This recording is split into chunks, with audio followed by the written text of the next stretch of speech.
It's no secret, Chrome OS on tablets up to this point has not been a really good experience, and we've had a few attempts and a lot of them have just not worked out that well. And into this narrative, Lenovo has launched the Chromebook Duet, and I think its attempt to change that story is working out quite well. Let's get into it. Today's video is brought to you by NordVPN. They're the VPN of choice for millions of consumers because they're awesome at what they do, and that's keeping your browsing safe and secure whether you're at home or on the go. If you'd like to learn more about them and their services, head over to chromeunbox.com/NordVPN and you can learn more and get started today. Before we jump into all the parts of this review, I want to mention one thing right up front that we normally hold towards the end because it informs so much about what we think about this Chromebook tablet. And that's the price. It starts at $279. That's with the keyboard included. And that price is just absolutely bonkers. And it changes the way that we have to look at just about everything with this device, because no matter what this thing does, it's going to get a pass all over the place because of the absolutely low price and the value proposition it adds to that. So I wanted to make sure that you understand that right up front so that we're not kind of holding that till the end of this review. Let's start with the build quality. What Lenovo has put together at this price point is kind of insane, honestly. When you pick this thing up, there's nothing about it that feels cheap or budget in any way, shape, or form. We've got metal on the outside. The thing is super thin. It weighs less than a pound. It's glass all across the front. And again, the thing just exudes quality. It looks awesome just sitting there on the desk, but when you hold it in your hand, it feels secure and firm and well put together and well thought out. And then you add in the keyboard and the back piece that come with this device. It comes right in the box. It's no additional purchase. And the magnet is nice and strong that attaches the keyboard on the bottom, and the back piece that just pops into place that has the kickstand built in snaps on easily as well, and the whole thing just cohesively goes together. It looks good, it feels good in the hand. The hinge on the back extends to multiple angles, so depending on your situation, you can kind of stand the thing up exactly as you would like it. The keyboard feels pretty nice and well made too, again, to be something that's included in the box. And for the first time of many times, I'm going to reference at this price point, the fact that you get that keyboard and that back stand in the box with this device is just kind of crazy. And the whole thing comes together and it looks good, it feels good, and punches way above its weight class here for a $280 Chromebook or tablet, depending on how you want to look at it. The thing is built well, it looks great, it feels great, and Lenovo just absolutely knocked it out of the park putting this thing together. Moving on to the screen, this is another place where Lenovo killed it, honestly. It's a 1080p plus screen, so it's actually 1920 by 1200, which gives it a 16 by 10 aspect ratio, and that helps it to be a little bit taller and a little more squarish, and honestly just makes it feel a little bit less ridiculous using as a tablet in either landscape or portrait mode. So it's a win here. This kind of resolution on that size of screen, 10.1 inches diagonal, makes for a really nice PPI, and it makes it look like there's not really any pixels on the screen at all. And so from any viewing distance, it's a tablet after all, so sometimes you're holding it up close and sometimes it's on a desk, you know, with the keyboard in front of it. It just looks great in any form or fashion. Oh, and it is 400 nits in brightness, so there weren't really any environments where I ran into a situation where the screen felt dim. The colors look great, the viewing angles look great.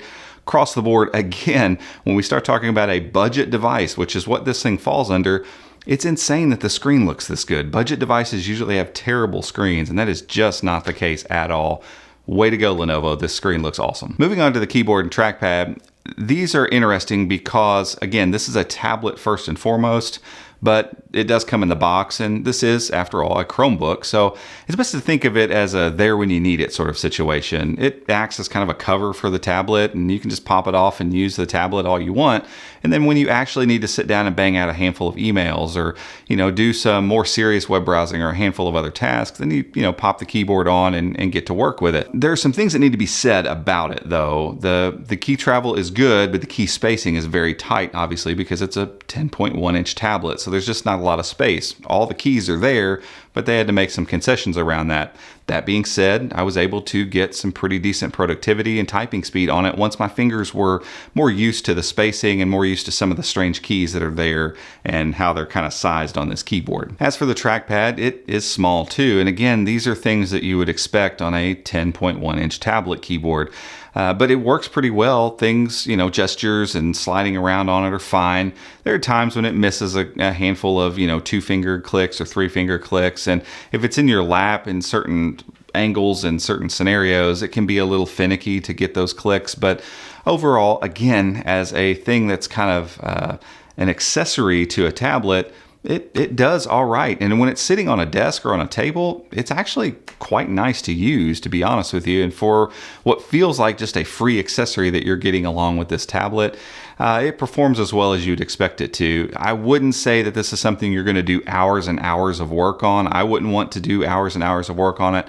But again, when you need it and you need to just pop it in and get a few things done, it does the job. Around the outsides of the device, you'll find just a couple speaker grills, power volume rocker, and then a single USB Type-C port. The speakers are a pretty big improvement over the 10e. If you saw that video where I just deemed those speakers pretty much garbage, these speakers are a big improvement over those, and we're going to work in quite a few scenarios. They're loud, they're kind of tinny, but for tablet speakers, they do pretty well and give you decent stereo separation. The USB Type-C port, while I wish there was a headphone microphone jack alongside it, it will act as your headphone microphone jack with the included dongle that they put in the box. It also acts as your charging port, your data transfer port, and your display out port. On the inside, this tablet is rocking the MediaTek P60T processor, otherwise known as the 8183 as it was in development, 4 gigs of RAM, 64 gigs of internal storage, or you can bump that up for $20 to 128 gigs of internal storage. And frankly, that's the one I would recommend that you go get. It's the only one that's been available so far at Best Buy. So for $299, you double your storage. That's just kind of a no-brainer because there's no external storage options here. What that all comes together to mean is a pretty decent software experience that I think is only going to get better with time because let's face it, you get 8 years of updates with this tablet. So if you buy one, it's probably going to be around for a little bit. And all of these new gestures that Chrome OS has introduced for tablet mode, like swipe up to go home and swipe up and hold for multitasking and swipe in from the left to go back and split screen mode and all that kind of stuff, those things are all kind of new, honestly, right now, and they're behaving quite well on this tablet already. They're only going to get better, and ultimately, it's made for a really nice, kind of fun tablet experience, and that's just not been something I've been able to say about Chrome OS tablets, honestly. It's always been lurching and slow and sluggish and dropped animations, and even with a processor that's not, top of its class and best in class and the fastest thing you've ever used, this thing gets along pretty well, and I get to use all those gestures and kind of move stuff around, and it feels, I don't know, dare I say it, a little more iPad-esque, and that's in a good way because iPads are nice and smooth, they're fast, and they're the experience on tablets a lot of people are used to. While this isn't as smooth as an iPad, I don't want to say that, the gesture and navigation system that is being used now kind of does feel like that, and it mimics what you see on Android now and what is starting to feel cohesively as the way that you move around a touchscreen device. And so I'm glad to see the developers for Chrome OS start to implement all this stuff, and I'm glad to see that the Lenovo Chromebook Duet actually uses all of these gestures well and does a good job at rendering all of them on screen. Another benefit here is battery life, and I think Lenovo says something like 10 to 12 hours, and I was easily getting that of use time, if not more sometimes. I mean, there were times I was clicking on the battery and at the bottom it said something like 16 or 17 hours left at like 90%.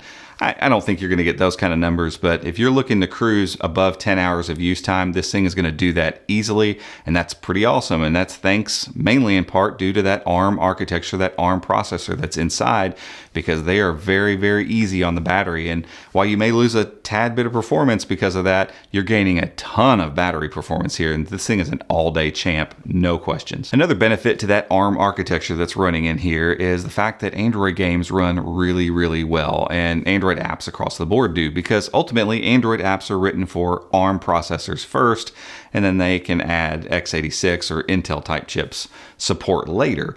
And because of this, I was able to run all sorts of games and applications way better than I would have expected to. And honestly, some games like Call of Duty Mobile, for instance, that I can't even get past like the main menu screens on Intel based Chromebooks, not only ran on this thing, but was completely playable, super enjoyable actually, to jump into matches and play. And so it's worth thinking about. Again, this is a tablet first, so a lot of people are going to be installing Android apps on here, and it runs Android apps really well. Another benefit that you get here, again, this is a tablet first, is the ability to use a USI stylus once they become available.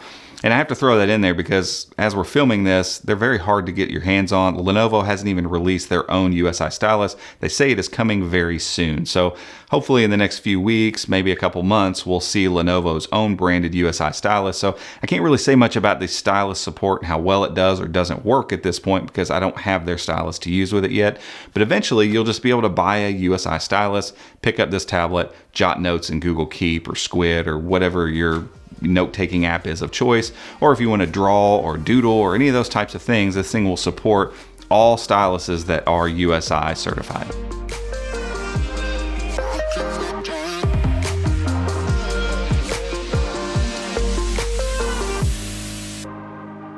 So at this point, it's pretty clear to see this is a well-built, attractive, fun to use, crazy affordable Chromebook tablet. And I think Lenovo's done a great job here in changing this narrative where I honestly, up to this point, to this device, have thought, Chrome OS on tablets, I just don't know where the benefit is. I don't know that it's something I want to use.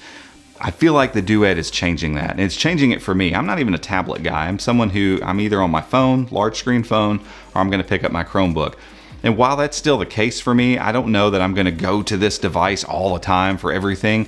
I found myself using it in situations I probably wouldn't have thought of using a tablet before. Sitting on the couch, looking up some stuff, doing some shopping, checking social media, reading the news, casting YouTube TV, some of those things that I've relegated to my phone and wished I had a bigger screen on. It's been nice to be able to expand that screen and not have to feel like I've got to get out a big Chromebook to do so. So if you're a tablet user and you're in the market for something you can get a few extra things done on, this is a great device. If you're a Chromebook user and you're looking for a quick on-the-go small thing that can be stowed in the bag, this is a great device. If you're looking for something for your kids that's super affordable, it looks great, it's going to perform well, this is a great device. It's going to fit in well to a lot of people's use cases, and I think that's what Lenovo was going for, and I think they've kind of hit the nail right on the head, especially at this price point. So when it does become available and there are more in stock, because right now it's hard to find, this is something I would easily say go and buy it. If you look at it and think, I think I'd like this thing, you're probably gonna like it, and it's easy to recommend at this kind of price point. But guys, that's it for this one. If you liked it, give us a thumbs up, go down there and hit that subscribe button, hit the notification bell as well if you'd like to be alerted when we make future videos just like this one,